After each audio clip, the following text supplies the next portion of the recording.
Merci, Madame la Présidente. Bonjour, chers collègues. Je premier tout le protocole observé de ce matin. Introduction du rapport du Mali. Le Mali est un pays pour l'essentiel désertique et peu densément peuplé, 18 millions 5 habitants, dont l'économie est tributaire des fluctuations des prix de matières premières et aux conséquences du changement climatique. Aujourd'hui, en dépit des énormes efforts déployés par les autorités nationales, la MINUSMA et les autres partenaires, le Mali peut être considéré comme encore dans une situation post-conflit où les priorités restent la stabilisation de la situation sécuritaire et la reconstruction du tissu économique et social. La mise en œuvre de l'accord pour la paix et la réconciliation au Mali, issu du processus d'Alger signé à Bamako le 15 et parachevé le 20 juin 2015, se poursuit grâce aux efforts conjugués des partis maliens, gouvernement, coordination des mouvements de l'Azawad, plateforme, et avec l'appui de la médiation internationale conduite par l'Algérie.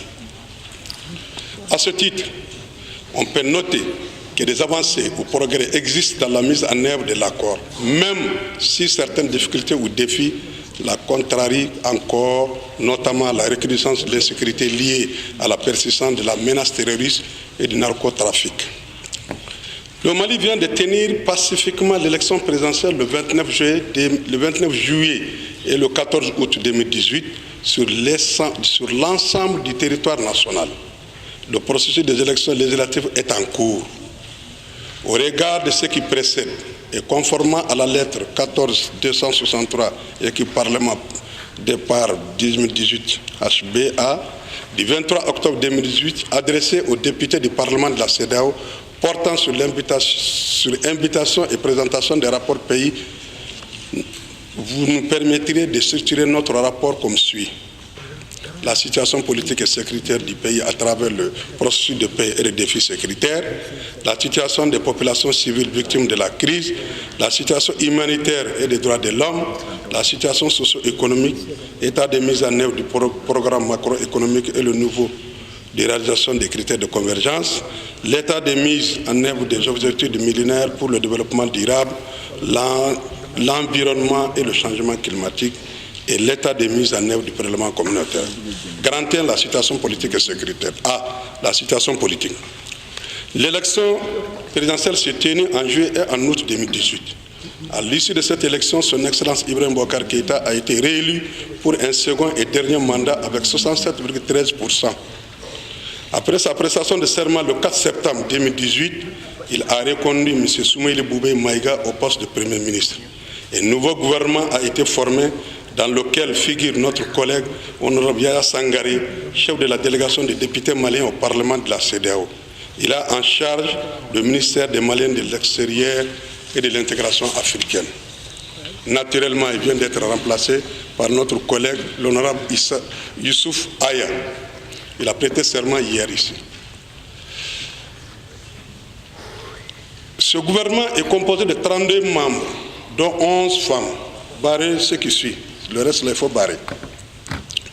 Dans le cadre de la lutte contre la corruption et l'enrichissement illicite, le ministère de la réforme de l'administration et de la transparence de la vie publique a été créé. Le gouvernement se propose de travailler sur les priorités majeures suivantes. 1. Accélérer la mise en œuvre intégrale et inclusive de l'accord pour la paix et la réconciliation nationale au Mali, issu du processus d'Alger conformément aux articles 2 et 4 de cet accord. Endiguer l'insécurité grandissante dans le centre du pays. Satisfaire la demande sociale par l'accélération de la mise en œuvre du programme présidentiel d'urgence sociale. Et 4. Organiser des élections législatives, communales partielles, locales et régionales, transparentes, crédibles et apaisées. Des lois portant création des collectivités territoriales dans les régions de Ménaka et de Tadeno ont été adoptées par l'Assemblée nationale. Aussi, les gouverneurs des nouvelles régions de Koutiala, Bougouni, Djoïla et Nyoro du Sahel ont été nommés. Sur la demande du président de l'Assemblée nationale, la Cour constitutionnelle a donné un avis favorable pour la prorogation de 6 mois du mandat de la législature en cours qui prendra fin le 31 décembre 2018. Cependant, une loi organique doit être adoptée pour prendre Pour concrétiser cet avis, ce report est lié aux réformes institutionnelles contenues dans l'accord pour la paix et la réconciliation nationale et l'opérationnalisation des nouvelles régions. Malgré l'organisation d'une élection présidentielle transparente, crédible et inclusive, l'opposition dite républicaine continue à tenir des meetings et sa non-reconnaissance de son Excellence Ibrahim Boubacar Keïta comme président de la République du Mali.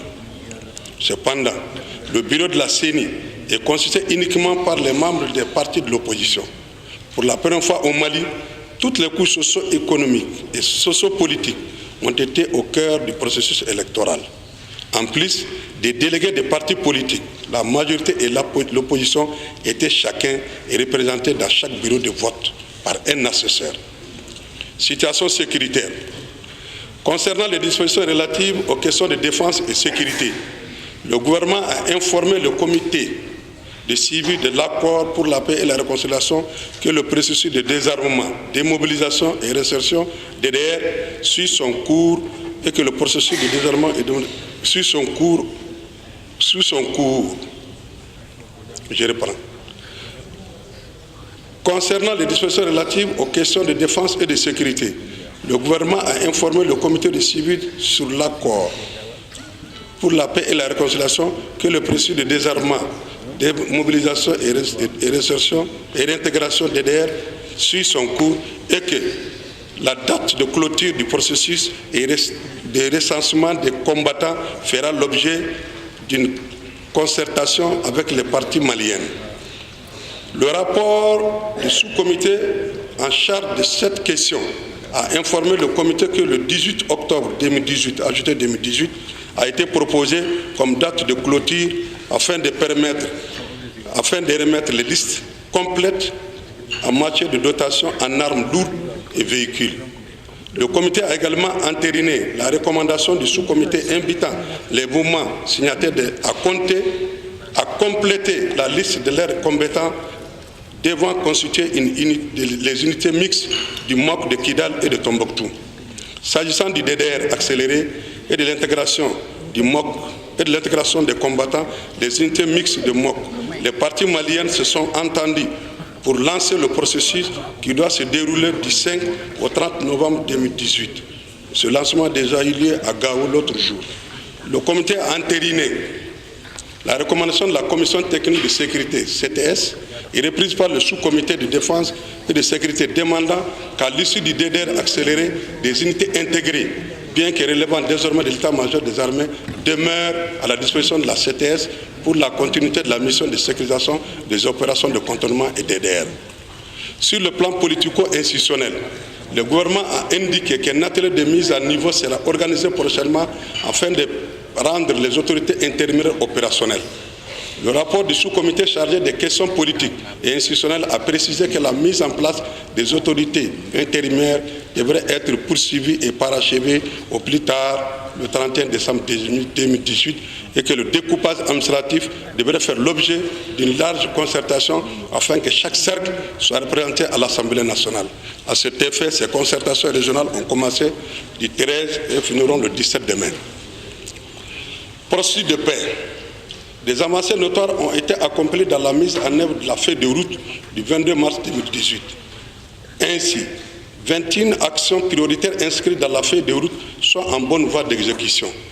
En vue d'accélérer la mise en œuvre de l'accord pour la paix, il faut corriger, il faut mettre un X là-bas, et la réconciliation, un pacte pour la paix a été conclu entre les Nations Unies et le gouvernement malien. Au vu de ce pacte, le gouvernement du Mali réaffirme son engagement avec le soutien de la communauté internationale à accélérer la mise en œuvre intégrale et inclusive de l'accord, essentiel à la stabilisation au Mali ainsi que la région sahélienne. En matière de réconciliation, de justice et de questions humanitaires, pour la mise en œuvre des dispositions relatives à la réconciliation, à la justice et aux questions humanitaires, le gouvernement du Mali a mené les actions ci-après. Élaboration et mise en œuvre d'un plan d'action de gestion des personnes déplacées internes et des réfugiés qui prévoit, entre autres, la viabilisation des sites d'accueil, la distribution des kits de produits de première nécessité les activités de réinsertion, activités génératives de revenus, etc. La signature des 3 accords tripartites, gouvernement, Haut Commissariat des réfugiés et Haut Commissariat aux Nations Unies pour les réfugiés, pays d'accueil, pour le retour des réfugiés maliens vivant au Niger, au Burkina Faso et en Mauritanie. Des dispositions sont prises avec le Haut Commissariat pour le rapatriement organisé des réfugiés dès que les conditions seront réunies. Élaboration et adoption par les parties signataires de l'accord une feuille de route en mars 2018. Tournée récente du Premier ministre dans les régions du centre et du nord, particulièrement à Mopti et à Tenenkou, pour porter le message de la paix, de l'unité, de la citoyenneté et de prêcher le vivre ensemble. Signature d'impact pour la paix entre le gouvernement malien et les Nations Unies le 15 octobre 2018 à Bamako. Perspective par rapport à l'accord. En termes de perspective dans la mise en œuvre de l'accord pour la paix et la réconciliation au Mali, on peut retenir les aspects suivants. Création d'un environnement propice à la mise en œuvre de l'accord, notamment par l'opérationnalisation de la force conjointe du groupe des 5 pays du Sahel en vue de la lutte contre le terrorisme, le trafic de drogue et l'insécurité. Déploiement progressif du mécanisme opérationnel de coordination des patrouilles mixtes dans les régions de Kidal et de Taoudéni et l'accélération du processus de cantonnement et de désarmement, démobilisation et réinsertion, tout en prenant en compte les préoccupations spécifiques des jeunes de la ville de Gao et des régions du centre du pays. Opérationnalisation effective des autorités intermédiaires dans toutes les régions du Nord et poursuite du renforcement des services sociaux de base au profit des populations. Mise en œuvre du pacte pour la paix qui doit faire l'objet d'une entente entre le gouvernement du Mali et les Nations Unies. Les mouvements signataires ont annoncé au comité de suivi de l'accord leur intention de jouer pleinement leur rôle. À ce titre, ils ont exprimé leur volonté de définir avec le gouvernement un certain nombre de points d'action prioritaires pour inclusion dans ce pacte, rappelant par la même occasion d'une armée reconstituée dans la lutte antiterroriste. 42. Situation humanitaire et des droits de l'homme. A. Situation des droits de l'homme. Suite à la grève des magistrats depuis le 3 août 2018, les prisons et salles de garde de police judiciaire sont bondées de détenus et ou de présumés accusés.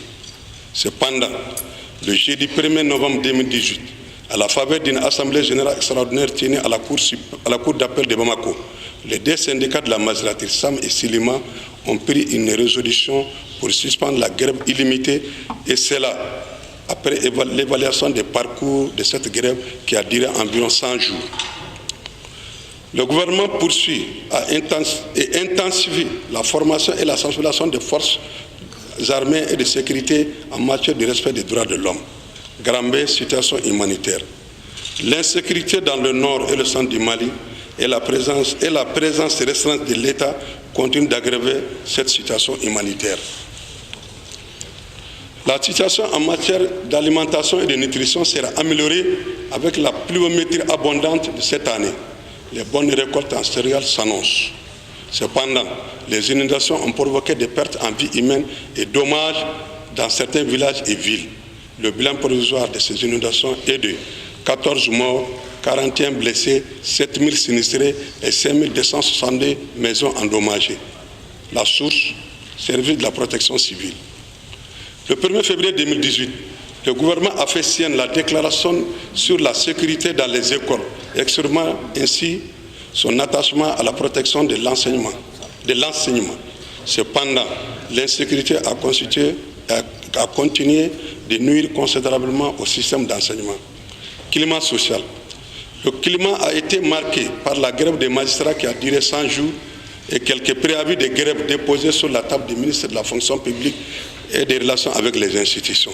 C'est ainsi que le président de la République a annoncé une revue générale de la situation salariale de tous les agents de la fonction publique avant la fin janvier 2019.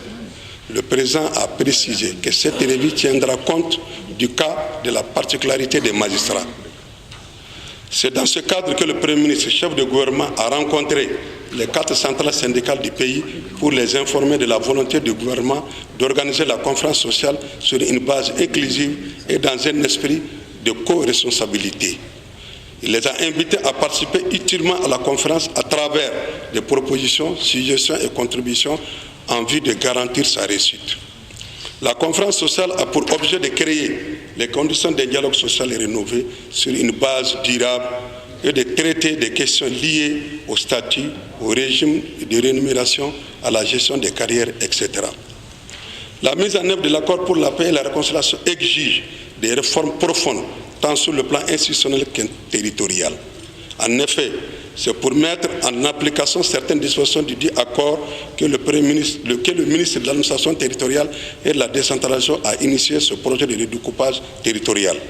Aujourd'hui, acculé par la communauté internationale et buté par le refus d'une frange importante de la population malienne, le redécoupage territorial semble avoir du plomb dans l'aile. Et comme l'opposition au projet de révision constitutionnelle initié par IBK, le redécoupage territorial risque de connaître le même sort. Ce rejet ne sera pas dû à la non-pertinence du projet, mais parce qu'en amont, il n'a pas fait l'objet de concertation inclusive. De l'avis de certains, les villages, communes, arrondissements, cercles et régions constituent l'architecture administrative du Mali, chapeautée par l'État central. La régionalisation et la décentralisation sont certes des nécessités, mais d'éviter le débat sur le découpage territorial par un niveau régional a des conséquences incalculables pour le Mali et notre cohésion sociale. Ils pensent que les délais sont extrêmement courts et ne permettent ni une organisation rationnelle, ni des débats de fond.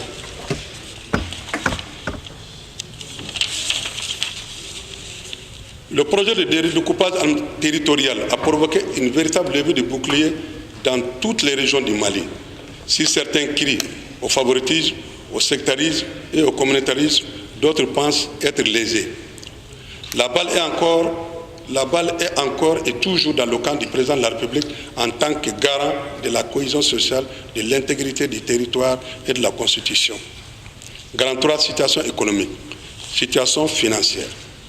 L'année 2018 constitue la première année d'exécution du budget d'État de la République du Mali en mode programme.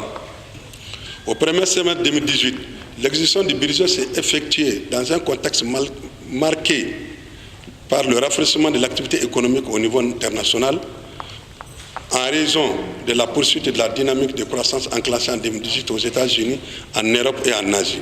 Toutefois, cette dynamique d'expression se révèle moins égale et fragile, avec une révision à la baisse des prévisions de croissance pour la zone euro, le Japon et le Royaume-Uni par rapport aux prévisions d'avril 2018.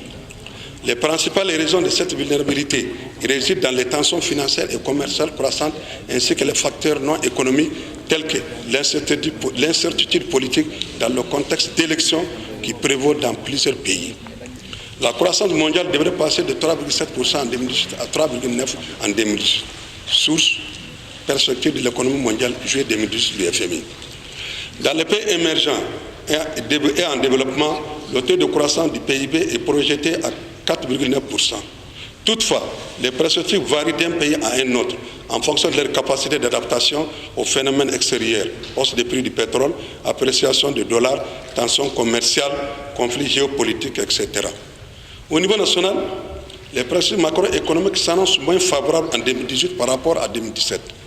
La projection du taux de croissance est de 5,1%, soit un recul de 0,3% point de pourcentage par rapport à 2017. La variation des prix de consommation en fin de période 2018 devrait augmenter de 0,9 points de pourcentage et atteindre 2,2%. En matière de fiscalité, la croissance des coûts du pétrole devrait entraîner une baisse de la taxe intérieure sur les produits pétroliers. Le mécanisme actuel prévoyant pas une répercussion intégrale des variations des cours du pétrole à prix et à la pompe. La croissance du PIB de 2018, soutenue par une production agricole solide, devrait rester robuste à environ 5%. Sur le plan budgétaire, les reçus de la loi des finances, sans les recettes du budget annexe, ont été réalisés à 30% à hauteur de 37,105%. Quant aux charges, elles ont été exécutées à hauteur de 32,107%. Ces charges sont réparties entre 148 programmes, 339 actions, 477 objectifs et 1081 indicateurs. Une mission du Fonds monétaire international FMI a séjourné au Mali du 24 octobre au 6 novembre 2018. La mission s'inscrivait dans le cadre de la conclusion de la 10e et dernière revue de l'accord au titre de la fiscalité élargie du crédit FEC avec le gouvernement du Mali. 3D. État de la campagne agricole. Les productions céréalières brutes attendues laissent espérer une bonne campagne agricole. La production céréalière attendue par la campagne agricole 2019 est de 10 000 tonnes. 10 000 tonnes, tandis que la prévision cotonnière est estimée à 750 000 tonnes. Aussi, la production du lait attendue est de 9 100 tonnes, quant à la production de viande rouge, elle est de 80 350 tonnes, et la prévision pour la production de poissons s'élèverait à 10 652 tonnes corrigées. État de mise en œuvre des objectifs du millénaire pour le développement durable. Après le lancement des ODD, le gouvernement a organisé une série d'activités sur le plan national et régional pour l'information, la sensibilisation, la formation, l'identification, la priorisation aussi, mais aussi et surtout une meilleure appropriation des ODD par les différents acteurs. Le gouvernement du Mali attend planifier des programmes de développement nationaux et régionaux et communaux dans une perspective de durabilité et coordonner de manière cohérente leur mise en œuvre dans les différents secteurs d'activité en n'occultant aucune couche sociale. Ainsi, le gouvernement vient d'élaborer et adopter le plan d'investissement pour la mise en œuvre de la contribution déterminée au niveau national. Ce plan d'investissement est un document de référence nationale, de plaidoyer et de mobilisation des ressources. Il vise à solliciter auprès des partenaires nationaux et internationaux des ressources financières pour la mise en œuvre du projet et programmes qui permettront au Mali d'améliorer les conditions de vie des populations les plus vulnérables par une meilleure adoption aux effets néfastes du changement climatique et d'honorer ses engagements de réduction d'émissions de gaz à effet de serre tels que contenus dans sa contribution déterminée au niveau national, CDN. Le plan d'investissement est constitué des programmes et projets contenus dans la CDN qui ont permis de déterminer les ambitions de séduction d'émissions de gaz à effet de serre et de mise en œuvre des mesures d'adaptation. Ainsi, pour chacun des secteurs, énergie, agriculture, changement d'affectation des terres et foresterie, la méthodologie comprend les étapes suivantes. Le plan d'investissement est constitué des programmes de... donc, Barissa, ça a été repris.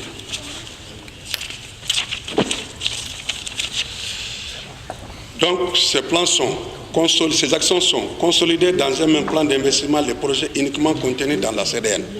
Pour chaque projet ou programme, évaluer les impacts potentiels sur le climat en termes d'émissions et éviter en cours de la mise en œuvre du projet et en termes de renforcement de la capacité d'adaptation et de la résilience ou des bénéfices du développement et de faire le total des émissions à éviter puis comparer cette somme émissions de gaz à effet de serre. 3. Pour les projets et programmes d'adaptation, évaluer les niveaux des indicateurs d'adaptation et ou de résilience au développement durable qui sera atteint à la fin de chaque projet. 4. Pour chaque projet ou programme, évaluer le montant de financement à solliciter. 5. Effectuer la somme de financement à solliciter. Et 6. Faire la comparaison des émissions calculées en utilisant la méthodologie du GIC, version 2016, à éviter contenu dans la CDN, avec le plan d'investissement en vue d'intensifier les écarts et de proposer des ajustements nécessaires permettant d'honorer les objectifs de réduction de la CDN. Les projets et programmes du plan d'investissement pays sont présentés sous forme de fiches. 5. Environnement et changement climatique. La vision du Mali est de faire de l'économie verte et résiliente au changement climatique une priorité du choix, car pour nous, le développement durable et la lutte contre les changements climatiques sont extrêmement liés. Pour avancer vers la voie du développement durable, il faut nécessairement agir contre le dérèglement climatique. La mise en œuvre des mesures d'adaptation et d'atténuation prévues dans le présent plan d'investissement nécessite une mobilisation nationale de tous les acteurs afin d'atteindre des objectifs dans le cadre de la vision du développement du Mali ne soit pas compromise par des effets néfastes du changement climatique. Le Mali fait partie des pays pilotes ayant élaboré et adopté sa contribution déterminée au niveau national qui présente l'ensemble des engagements du Mali d'ici 2030 en matière d'atténuation et d'adaptation au changement climatique.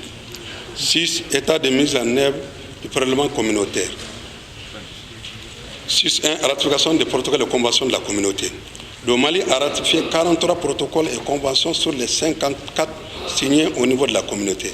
Les 11 non ratifiés sont en cours. Le prélèvement communautaire, le reversement du prélèvement communautaire. Le Mali est à jour dans le reversement du prélèvement communautaire.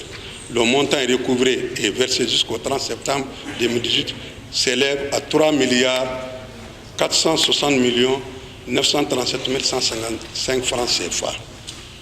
Activités de sensibilisation par les députés et autres activités connexes. Nous avons poursuivi nos activités de sensibilisation en direction des autorités, de la société civile, de la presse et du monde politique.